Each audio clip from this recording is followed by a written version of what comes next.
મિત્રો આજના આ ખાસ વિડીયોમાં આપણે વાત કરવાના છીએ એક એવી ધાર્મિક અને આધ્યાત્મિક યાત્રાની જે લાખો કરોડો શિવ ભક્તોના હૃદયમાં વસે છે અને આ પવિત્ર અને આધ્યાત્મિક યાત્રા એટલે કાવડ યાત્રા। મિત્રો 11 જુલાઈ 2025 થી શ્રાવણનો પવિત્ર મહિનો શરૂ થઈ ગયો છે અને તેની સાથે જ દેશભરમાં ભક્તોએ કાવડ યાત્રાની પણ શરૂઆત કરી દીધી છે। તો મિત્રો તમે ક્યારેય વિચાર્યું છે કે કાવડનો અર્થ શું થાય છે અને કાવડ યાત્રા કેમ કરવામાં આવે છે, તેનો ઇતિહાસ શું છે અને કાવડ યાત્રા આટલી બધી ખાસ કેમ છે? જો મિત્રો તમારા મનમાં પણ આ જ સવાલ છે તો આ વિડીયોને અંત સુધી જરૂરથી જોજો, કેમ કે આજના વિડીયોમાં અમે તમને કાવડ યાત્રા વિશે, તેના પ્રકાર વિશે, નિયમ અને કાવડ યાત્રાના મહત્વ વિશે જણાવીશું। તો ચાલો મિત્રો વિડીયોની શરૂઆત કરીએ। તો મિત્રો સૌથી પહેલા આપણે જાણી લઈએ કે કાવડ એટલે શું। કાવડ એક સંસ્કૃત ભાષાનો શબ્દ છે જેનો અર્થ થાય છે એક ખાસ પ્રકારનું ઉપકરણ કે ઢાંચો જે મોટા ભાગે વાંસ અથવા તો લાકડામાંથી બનાવવામાં આવે છે, જેને ખભા ઉપર રાખવામાં આવે છે અને તેના બંને છેડા ઉપર પાણીના કળશ બાંધેલા હોય છે અને આ કળશોમાં પવિત્ર ગંગાજળ ભરવામાં આવે છે, જેને કાવડિયા દૂર દૂરથી ભરીને આવીને પોતાના ગામના મંદિરના શિવલિંગ પર જળાભિષેક કરે છે। પરંતુ મિત્રો કાવડ ખાલી એક વાંસના લાકડાનો ઢાંચો નથી, તે ભક્તિ, સમર્પણ અને આસ્થાનું પણ પ્રતીક છે। આ તે માધ્યમ છે જેના દ્વારા શિવ ભક્ત પોતાના મન, શરીર અને આત્માને ભગવાન શિવના ચરણોમાં સમર્પિત કરે છે।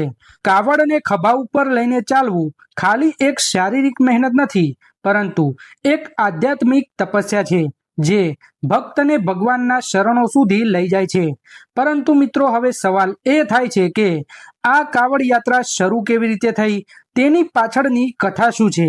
તો ચાલો મિત્રો પૌરાણિક કથાઓના માધ્યમથી જાણીએ કે કાવડ યાત્રાની શરૂઆત કેવી રીતે થઈ હતી। પૌરાણિક માન્યતાઓ અનુસાર કાવડ યાત્રાની શરૂઆત સમુદ્ર મંથનના સમયે થઈ હતી, જ્યારે દેવતાઓ અને અસુરોએ મળીને સમુદ્ર મંથન કર્યું ત્યારે તેમાંથી ઘણા બધા રત્નો નીકળ્યા હતા, પરંતુ તેની સાથે જ હળાહળ નામનું ઝેર પણ નીકળ્યું હતું જે આખી દુનિયાને નષ્ટ કરી શકતું હતું।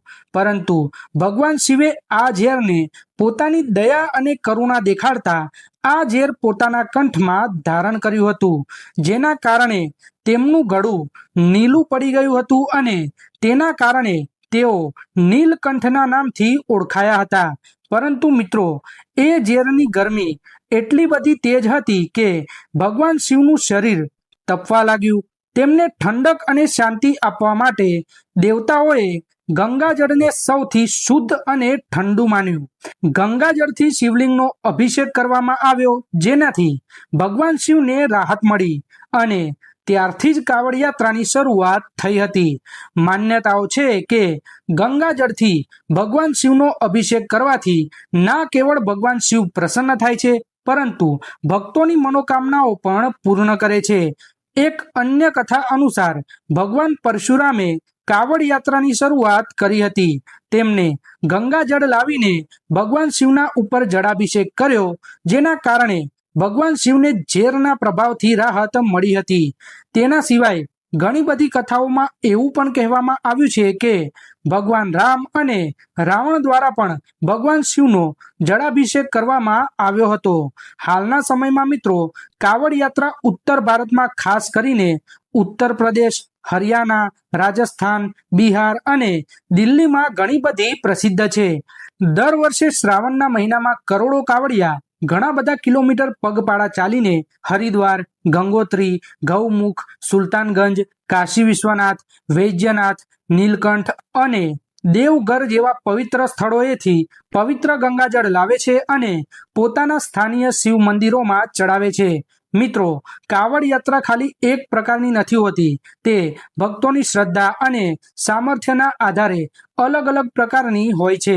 તો ચાલો મિત્રો આપણે કાવડ યાત્રાના પ્રકાર વિશે જાણીએ। પહેલા નંબરે છે ડાક કાવડ।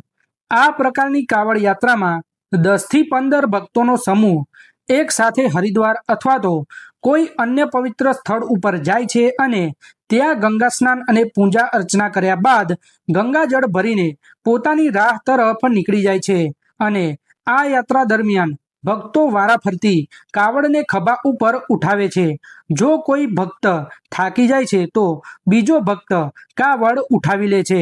મિત્રો, આ યાત્રા દરમિયાન બાઇક અને મોટા વાહનોનો ઉપયોગ સહાયતા માટે કરવામાં આવે છે, પરંતુ ગંગાજળ હંમેશા ખભા ઉપર જ રાખવામાં આવે છે. આ યાત્રા તેજ અને સામૂહિક હોય છે. યાત્રામાં ભક્તો દ્વારા ભગવાન શિવના નારા લગાવવામાં આવે છે. બીજા નંબર ઉપર આવે છે ખડી કાવડ. આ યાત્રા વ્યક્તિગત ભક્તિનું પ્રતીક માનવામાં આવે છે. આ યાત્રામાં ભક્ત એકલો અથવા તો કોઈ સહયોગી સાથે કાવડ લઈને નીકળે છે. સહયોગી ભક્તની મદદ કરે છે અને જ્યારે ભક્ત વિશ્રામ કરે છે ત્યારે સહયોગી કાવડને પોતાના ખભા ઉપર સંભાળે છે. આ સમયે કાવડને વિશેષ રૂપે હલાવવામાં આવે છે જેથી તે સ્થિર ના રહે. આ યાત્રા ભક્તોના ધૈર્ય અને સમર્પણને દર્શાવે છે. ત્રીજી, દંડવત કાવડ યાત્રા. આ યાત્રા સૌથી કઠિન અને લાંબી હોય છે. આ યાત્રામાં ભક્ત નદીના તટથી શિવ મંદિર સુધીની દૂરીને પોતાના શરીરની લંબાઈથી માપીને અને પ્રણામ કરીને આગળ વધે છે અને આ પ્રકારની યાત્રામાં 5 થી 7 મહિના સુધીનો સમય લાગે છે. તેને ભક્તિનું સૌથી કઠિન રૂપ માનવામાં આવે છે અને જે પણ વ્યક્તિ આ પ્રકારની યાત્રાને પૂર્ણ કરે છે તેને દરેક વ્યક્તિ સાદર સલામ કરે છે. ચાલો મિત્રો, હવે આપણે જાણી લઈએ કાવડ યાત્રાના નિયમો વિશે. મિત્રો, કાવડ યાત્રા ખાલી એક ધાર્મિક પરંપરા નથી, પરંતુ એક કઠિન તપસ્યા છે જેના થોડા ઘણા કઠિન નિયમો પણ હોય છે જેનું પાલન દરેક કાવડિયાને કરવાનું હોય છે. પહેલું, વ્રતનું પાલન. શ્રાવણ માસમાં કાવડિયા શાકાહારી ભોજન જ ખાય છે. નમક, તેલ અને મસાલાથી બનેલી વાનગીઓનું સેવન નથી કરતા અને આ વસ્તુ માત્ર ધાર્મિક દ્રષ્ટિકોણથી જ જરૂરી નથી, પરંતુ વરસાદના સમયમાં પાચન તંત્રને પણ મજબૂત રાખે છે. બીજું, પવિત્રતાનું ધ્યાન. કાવડને કોઈ પણ સમયે નીચે નથી રાખવામાં આવતું કારણ કે તેના કારણે ગંગાજળ અપવિત્ર થઈ શકે છે. તેને હંમેશા ખભા ઉપર અથવા તો ઊંચી જગ્યાએ બાંધવામાં આવે છે. ત્રીજું, ઉઘાડા પગે યાત્રા. જો યાત્રા કોઈ મન્નત માટે કરવામાં આવી રહી છે તો ભક્ત ઉઘાડા પગે ચાલે છે. આ તેમની ભક્તિ અને તપસ્યાનું પ્રતીક છે. ચોથું, ગંગાજળનો અભિષેક. ગંગાજળને શ્રાવણની શિવરાત્રી ઉપર શિવલિંગના ઉપર ચડાવવાનું વિશેષ મહત્વ છે. ભક્તો જળ ચડાવ્યા વગર ઘરે નથી જતા. પાંચમું, ભગવાન શિવના નામનું સંબોધન. ભગવાન શિવના નામનું સંબોધન. કાવડ યાત્રા દરમિયાન કાવડિયા એકબીજાને તેમના અસલી નામથી નથી બોલાવતા, પરંતુ ભોલે કહીને બોલાવે છે. તે ભગવાન શિવના પ્રતિ તેમની એકતા અને ભક્તિને દર્શાવે છે.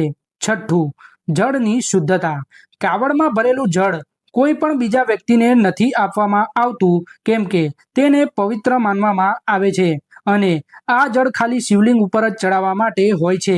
મિત્રો, કાવડ યાત્રાનું મહત્વ ખાલી ધાર્મિક જ નહીં પરંતુ આધ્યાત્મિક અને સામાજિક પણ છે.